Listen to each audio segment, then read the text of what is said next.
Bismillahirrahmanirrahim. Alhamdulillahi Rabbil Alamin. Wassalatu wassalamu ala asyrafil anbiya wa mursalin wa ala alihi wa sahbihi ajma'in. Assalamualaikum warahmatullahi wabarakatuh. Welcome to Shaping Tomorrow. Alhamdulillah, we are in this special episode of Shaping Tomorrow with a distinguished professor from Turkey.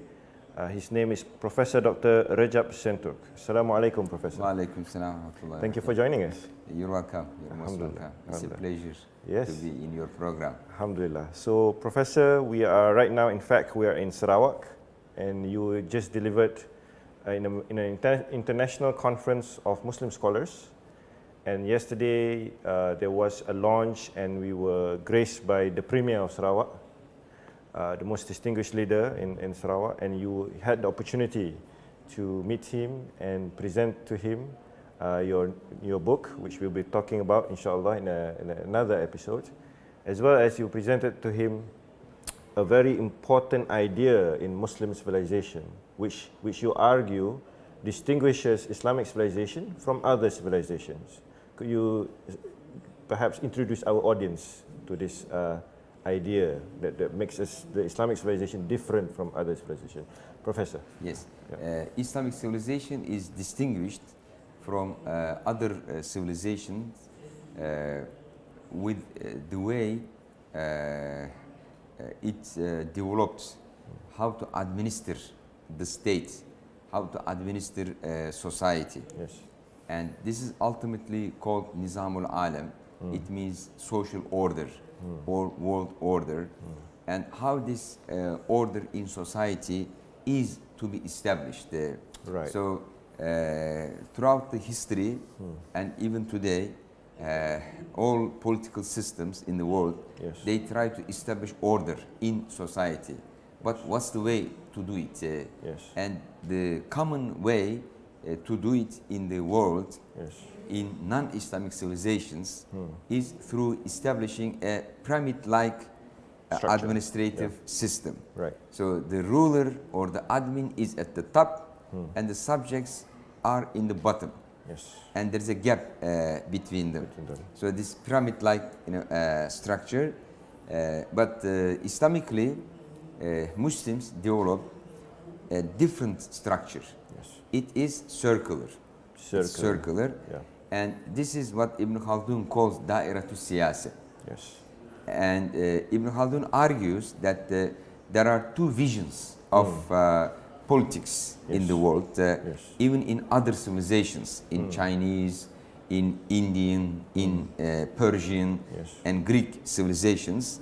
Some thinkers argued that an egalitarian and more participative system should be developed rather than this pyramid-like structure. Yep. But people in those ancient civilizations, they could never develop in a perfect system. Right. But Ibn Khaldun argues that Muslims took these ideas from ancient civilizations and also from the Quran and the Sunnah, and systematized as a circular state system. And this is what he calls Da'iratu Siyasa, which we can translate today as circle of politics. Right. But Siyasa is more general than politics. Politics has a narrow meaning. It has different meaning from the popular or the modern notion of politics. Yeah, today, right? Siyasa is like a social system. Right. You know, much more general. Right. And Siyasa in our religion is fard kifaya. Right. Is a communal obligation that some people must involve in Siyasa as fard kifaya, like some people must study medicine and become medical doctors. This fard kifaya. Some people must deal with business. This fard kifaya. You know, some people should become alim, study fiqh. This fard kifaya. And some people should be involved in a siyasa to run the state. This fard kifaya is a good service to ummah, to humanity. And the first person who practiced this is Rasulullah alayhi salatu wasalam. Yes. So he presented a role model, like how you practice the siyasa. Yes. And in his view, leadership is khidmah. Right. leadership is riayat, and a position in leadership is amana. Yes. And also khilafat. Yes. So these concepts are very important to understand how state is structured like a circle. Yes. So the leader is not like at the top and the subjects are in the bottom. So the leader is like the ra'i. Yep. Ra'i means like a shepherd, but at the same time it means somebody who exercises ra'iyya. Right. Ra'iyya or ri'ayya means taking care of something, right. protecting it, Yes. making it grow and nourish. So the place of the leader is very important. So if you are in a round table, that means everybody around the round table are equal. Yes. Equally important. Yes. But if you are in a rectangular table, the one who sits at the top of the table, he's like an important person. Right. So, you know, like Muslims, you know, imagined state like a circle, showing that the lead, and there are 8 components in this circle of politics. So there is leader, there is law, there is justice system, there is economy, there is army. You know, scholars as well, I'm sure. So there is like 8 components in the system. So like army, economy, you know, law, people. These are all equally important. Right. Leaders. They have their place in society. All of them, because they are like sitting around the round table. Okay. You know, and you need each other to function properly, orderly.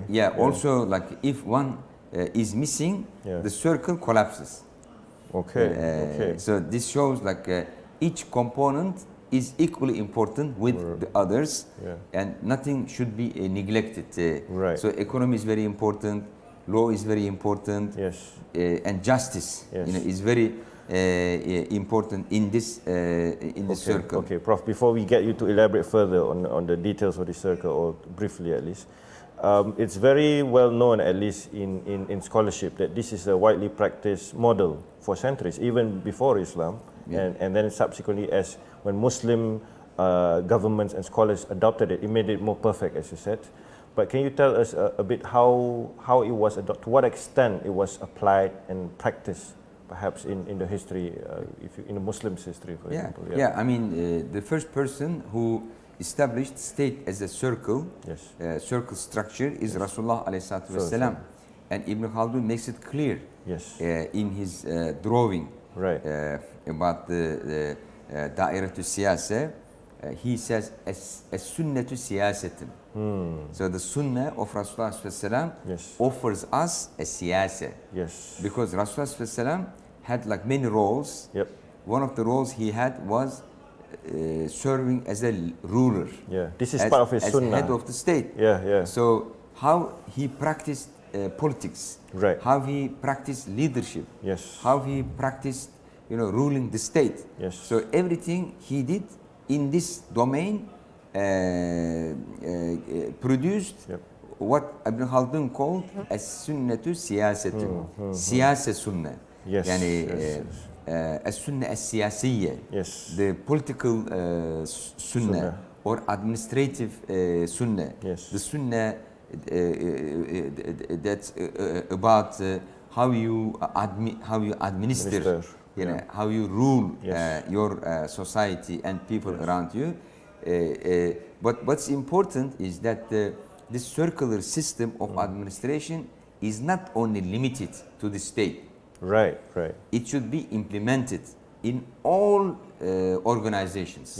Okay, Prof. On this point, I think you made a very important sort of argument, even in your presentation in Sarawak here. Attended by thousands of leaders of organizations and also the state government. You made the case that this circle of justice, or what, in fact, this sunnah siyasa, what the Prophet basically taught us and applied and expanded and elaborated by our scholars like Ibn Khaldun, remains a relevant model Yes. And urgently needed, in fact. Yes.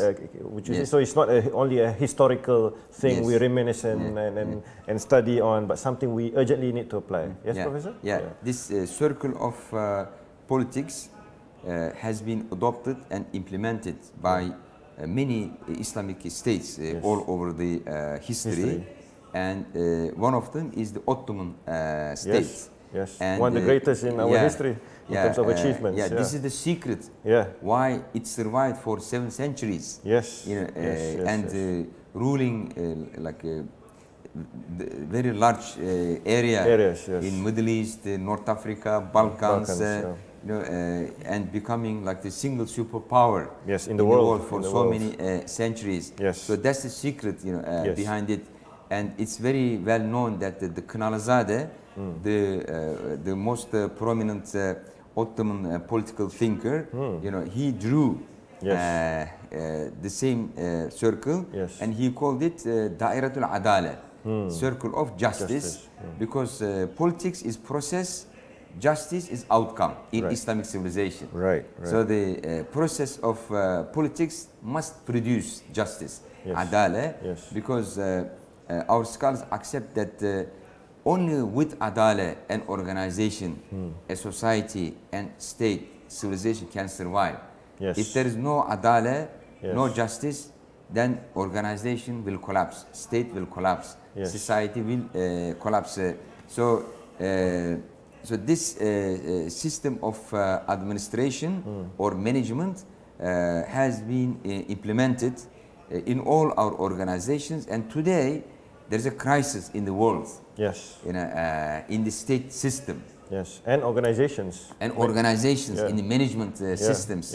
Why? Because of this pyramidal system, which is widely still applied. But Islam, offers us an alternative. This circular system of management is an alternative to be implemented in all our institutions. Why it's better than the pyramid system? Because it allows participation of different elements in the organization. It's more egalitarian. More just. And this gives ownership to every one of them. And the ultimate principle is justice. In the whole system is grounded on the principle of justice. So it brings together the top or the head of the organization, as well as all the employees, all the people who are working in it. And this is best practice by Rasulullah ﷺ, because he did not separate himself as the ruler of the state. From He's not detached from the people. Never. Like even the word subjects, is not a good word from an Islam perspective. We call it ra'iyya. Like Ibn Khaldun calls it ra'iyya, Kınalızade calls it ra'iyya, and ra'iyya means like a people who are served, people who are taken care of. They are part of a bigger system. So I mean, because leadership in our understanding is a trust from Allah Ta'ala, and the duty is ri'ayah, serving people, and serving people is one of the best acts of worship, ibadah to Allah Ta'ala, if you do it with the intention of practicing the sunnah of Rasulullah ﷺ and serving the creation of Allah Ta'ala. And this is linked to the maqasid Sharia, because our religion has goals, like strategic goals. This is better than UN strategic goals. So those strategic goals involve protection of life, protection of property, protection of family, which is very, very important, especially today.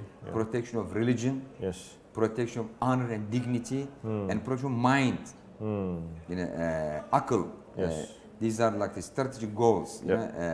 But I summarize all of them under one word: protection of civilization. MashaAllah. You know, it includes everything. Yes, yes. يعني حفظ العمران. حفظ العمران. Yes. So everything is so مقصد الشريعة حفظ العمران. And it includes everything. So the purpose of this circle of justice or circle of politics is نظام العالم. Yes. Establishing نظام العالم, the world order or social order, and producing objectives of Sharia. Yes. مقاصد الشريعة. So we should adopt it as principles of management at the macro level for our states, and also at the micro level in other organizations. Inshallah. Prof. Recep, Alhamdulillah, like in Sarawak, we see, for instance, the Premier himself in his speech invoke Ibn Khaldun, you know, and rightly positioning him as something who has a noble perspective to offer today. You know, not only a historical figure, but he says, I think he's arguing that someone like Ibn Khaldun, the Muslim figures of the past, still relevant. Perhaps there are individuals in governments, leaders, who are interested, who are keen to perhaps adopt a more comprehensive, a more holistic model like you described, this circle of justice. How do you propose that this is brought about for the consideration of our leaders, as well as those in charge of organizations everywhere, Professor? I am so happy to see a visionary leader, you know, in Sarawak who knows Ibn Khaldun very well, because I am founder and head of International Ibn Khaldun Society. I see another Khalduni. Somebody like who knows Ibn Khaldun very well and tries to put it in practice. And in Ibn Khaldun society, our motto is applied Khaldunism. Right. Applied Khaldunism for intellectual independence. You know, we don't study Ibn Khaldun as an historical figure. We don't do history of philosophy or history of ideas. Right. You know, we organized 5-6 international symposiums around a contemporary problem, and we asked scholars, okay, use Ibn Khaldun's theory, methods, concepts to shed light on these contemporary problems, and how Ibn Khaldun offers a better solution, you know, to solve this problem. So this is what we call applied Khaldunism. You know, one of the pitfalls ahead of us is that when we study Muslim scholars, we may think that, oh, they are historical figures. They are not relevant today. And actually, like in the West, they say Ibn Khaldun is the pioneer of social sciences. We say no, he is not the pioneer. He is alternative of the Western positivist, materialist social sciences. You know, because those social sciences, they are godless. You know, they don't believe in God. They don't believe in the Akhirah. They don't accept Wahi as a source of knowledge. But Ibn Khaldun believes in God, and he accepts Akhirah, and he accepts Wahi as a source of knowledge. So how can you say such a person is the pioneer, you know, for modern positivist, materialist social sciences? It's completely different. So I tell them, either like you, when you say, you know, Ibn Khaldun is the pioneer for Marx or Durkheim, I tell them, like, either you didn't read Marx or you didn't read Ibn Khaldun, you know, because their ontology is different. Their knowledge system is very different. The methods they are using is very different. Their vision of the future is very different. So Ibn Khaldun offers us an alternative to the existing hegemonic, positivistic, materialistic social sciences.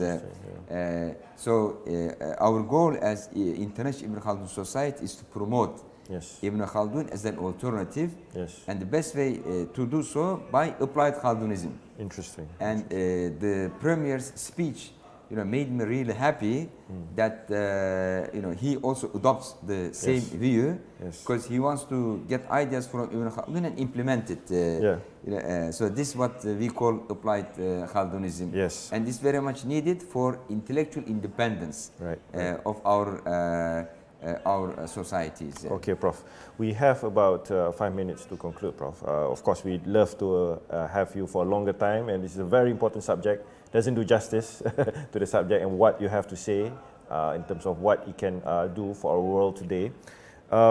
Perhaps in the remaining time, Prof, maybe you could propose some recommendations for our viewers, in particular those in authority, those in power, in terms of what we can do for the global Muslim Ummah. You know, I think Malaysia is one of those countries privileged by Allah to have a great deal of stability and some economic well-being.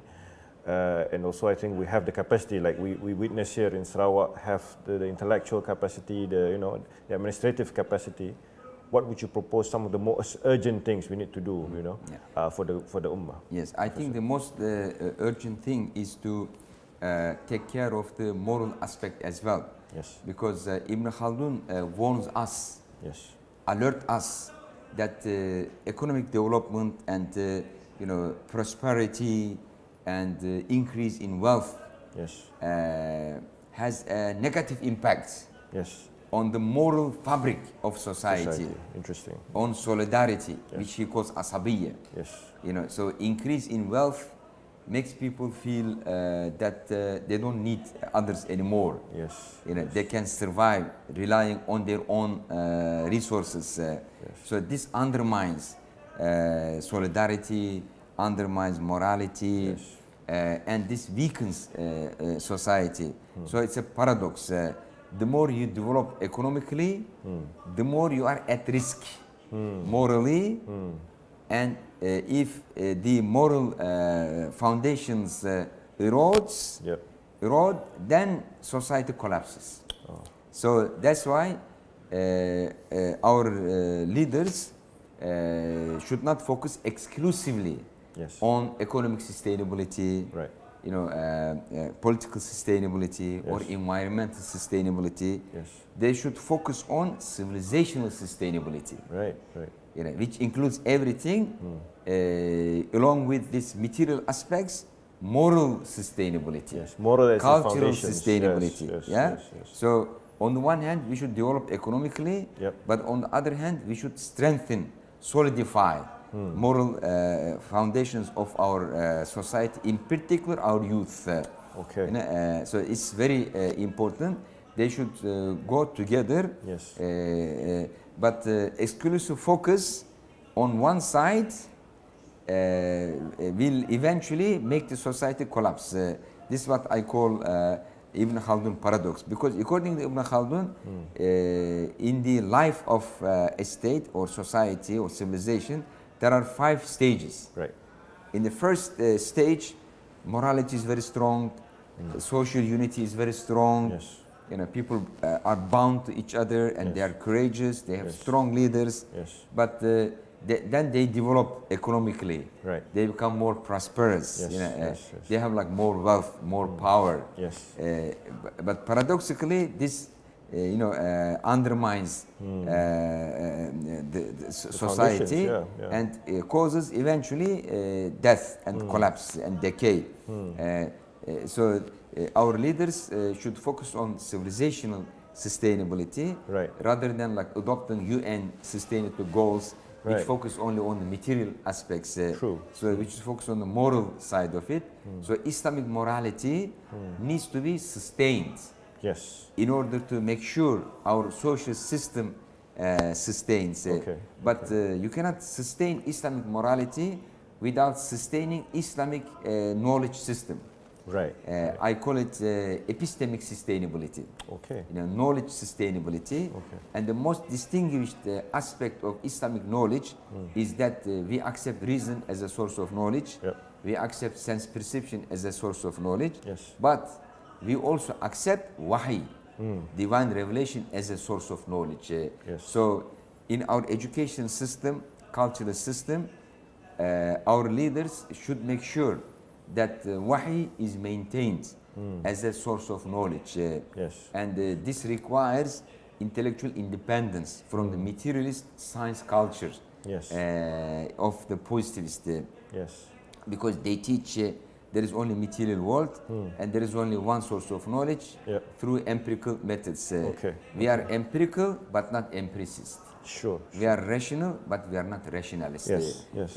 Because empiricists, they argue that you know everything through empirical methods, you don't need anything else. Yes. The rationalists, they argue that you know everything through reason, you don't need anything else. But Yes. we use both empirical methods without reductionism. Yes. We use reason, without reductionism, but we also accept wahi. Yes. So maintaining wahi as a source of knowledge, this is what I call epistemic sustainability, which is the foundation of the moral sustainability. Right. So if we lose wahi as a source of knowledge, our moral system will collapse. Yes. And then the social system built upon it will also collapse. Right. MashaAllah, Professor, there's so many ideas and thoughts there that deserves urgent attention. Hopefully, inshallah, we'll have the opportunity to have you again in Malaysia with IKIM, as well as with our government, perhaps with the partners in our country, the right partners, to bring about this required, very urgent changes for the betterment of not only Muslim nations, as well, for humanity as well, inshallah. Ladies and gentlemen, we've been having a very beneficial and important conversation, learning from our professor here from Turkey, Professor Recep Senturk. He is currently the Dean of Hamad bin Khalifa University's College of Islamic Studies. Previously, he is the founding president of Ibn Khaldun University. So, inshallah, we'll have another session with him, talk about some of the aspects that he was touching upon.